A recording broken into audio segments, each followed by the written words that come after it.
హైదరాబాద్ నగరంలో 72వ miss world పోటీలు జరుగుతున్నాయి. దాదాపు 108 మంది అందాల భామలు మిస్ వరల్డ్ టైటిల్ కోసం పోటీ పడుతున్నారు. మిస్ వరల్డ్ పోటీలలో 2023 ఫెమినా మిస్ ఇండియా వరల్డ్ విజేత నందిని గుప్తా భారతదేశానికి ప్రాతినిధ్యం వహిస్తుంది. ఈ ఈవెంట్ యొక్క గ్రాండ్ ఫినాలే మే 31న హైదరాబాద్లోని హైటెక్స్ ఎగ్జిబిషన్ సెంటర్లో నిర్వహించబడుతుంది.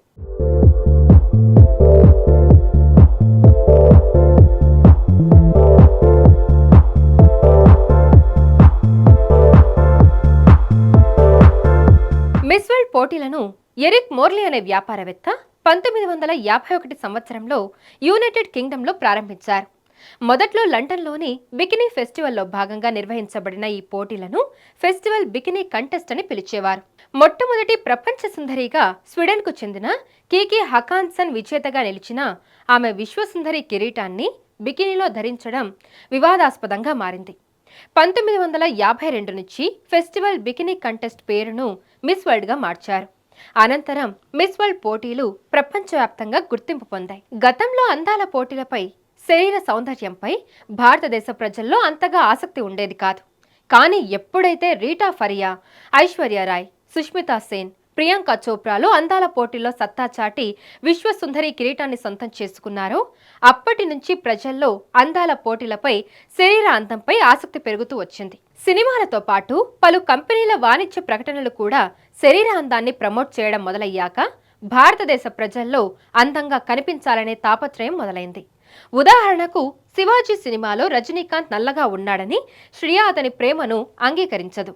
దాంతో తెల్లబడేందుకు రజనీకాంత్ ఫెయిర్నెస్ క్రీములు వాడి పూర్తిగా తెల్లగా మారిపోతాడు. భారతదేశ వాతావరణం వల్ల ఇక్కడ మెజారిటీ ప్రజలు డార్క్ స్కిన్ కలిగి ఉంటారు. కానీ నల్లగా ఉంటే సమాజంలో గౌరవం లభించదని, తెల్లగా చర్మరంగు ఉంటేనే గౌరవిస్తారని కొన్ని కంపెనీల వాణిజ్య ప్రకటనలు ప్రజల మెదళ్లను ట్యూన్ చేశాయి. ఈ ప్రచారం ప్రజల మనసుల్లో లోతుగా నాటుకుపోయింది. సౌందర్య సాధనలను ప్రజలకు చేరువ చేసేందుకు వాణిజ్య కంపెనీలు పేరు పొందిన సెలబ్రిటీలతో కొత్త తరహా ప్రకటనలు తయారు చేయడం మొదలుపెట్టాయి. దీంతో 1990ల తర్వాత పౌడర్, ఫెయిర్నెస్ క్రీములు ప్రజల ఇళ్లలో భాగమైపోయాయి. పోకిరి మూవీలో లిప్ సీన్ గుర్తుందా? ఇక్కడే చచ్చిపోతాని శృతి భయపడుతుంటే హ్యాపీయేగా, ఏ ప్రాబ్లం ఉండవు, షాపింగ్కి తిరగక్కర్లేదు, ఐబ్రో పెన్సిళ్ళు, లిప్స్టిక్లు, ఐలాష్లు ఏం అక్కర్లేదని పండు అంటాడు.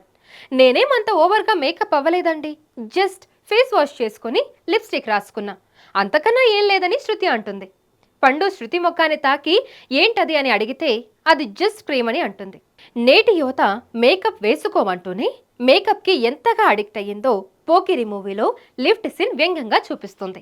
సహజ సౌందర్యాన్ని అందంగా పరిగణించే కాలం నుంచి మేకప్ రంగుల వెనక సహజ సౌందర్యాన్ని దాచేసి కృత్రిమ ఫిల్టర్స్ మాయనే నిజమైన అందంగా భావించే కాలానికి మానవజాతి పరుగులు తీసింది.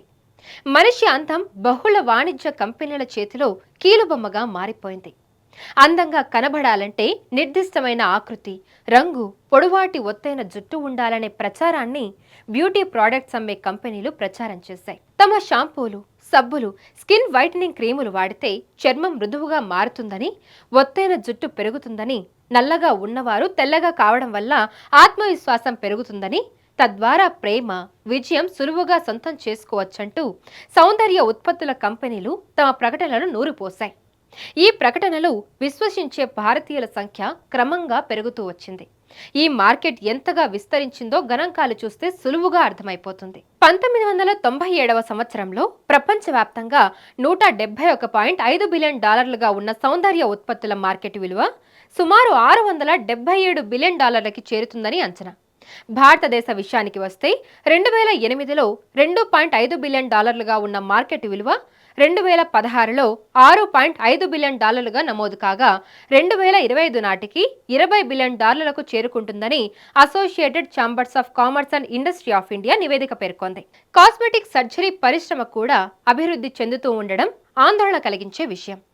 ముక్కుకు కాస్మెటిక్ సర్జరీ చేయించడం, లిప్ ఫిల్లర్స్, లైపోసెషన్, ముఖాన్ని టైట్గా చేయడం లాంటి ప్రక్రియలు ఇప్పుడు సర్వసాధారణమైన విషయాలుగా మారిపోయాయి.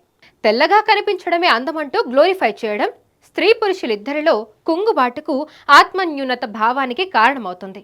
అమెరికాలో నిర్వహించిన ఒక అధ్యయనం ప్రకారం 80% స్త్రీలు తమ శరీర ఆకృతిపై అసంతృప్తితో ఉన్నారని తేలింది. ఈ అసంతృప్తి వల్ల ఒత్తిడి ఏర్పడి ఆత్మవిశ్వాసం, మానసిక ఆరోగ్యం దెబ్బతినే అవకాశం ఉంది. 2020లో బ్లాక్ లీవ్ మ్యాటర్ ఉద్యమ సమయంలో ఫెయిర్ అండ్ లవ్లీ బ్రాండ్ తన పేరుతో వర్ణ వివక్షను ప్రోత్సహిస్తుందనే ప్రచారం ఊపందుకోవడంతో ఈ బ్రాండ్ తన పేరును గ్లో అండ్ లవ్లీగా మార్చవలసి వచ్చింది. వాస్తవానికి అందం అంటే తెల్లగా కనబడడం కాదు, అది వ్యక్తిత్వం, ఆత్మవిశ్వాసం, మనిషి యొక్క సామర్థ్యంలో అసలైన అందం దాగి ఉంటుంది. అందం ఒకప్పుడు వ్యక్తిగత ఆకర్షణ లేదా సహజ లక్షణగా పరిగణించబడేది. ఇప్పుడు మాత్రం మార్కెట్ శక్తులచే నిర్వచించబడి ప్రచారం చేయబడి మార్కెటింగ్ మాయాజాలంగా మార్చబడింది. ఈ సత్యాన్ని అందరూ గుర్తించి మార్కెటింగ్ మాయాజాలం నుంచి బయటకు రావాలి.